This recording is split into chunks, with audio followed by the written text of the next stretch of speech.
disciples, we know Jesus was there. That was the way he was passionate. But I looked at the disciples, and I saw that there was 12 of them. But I saw 3. That was really close. And I said, well, why were they so close? They were the ones causing the most trouble.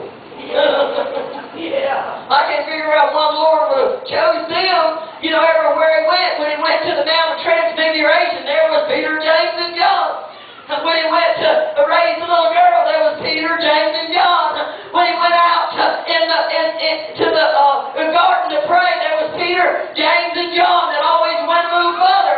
And then there was John that laid over on his bosom. And I thought, God, why would you use somebody like this? Because here Peter is on the Mount of Transfiguration. And he sees all this glory and just blurts out just crazy stuff like, let us build 3 tabernacles. I see that same Peter when Jesus was ready to go to be crucified. He took him aside and began to rebuke him. No, you'll not go. I see that same Peter full of zeal, even though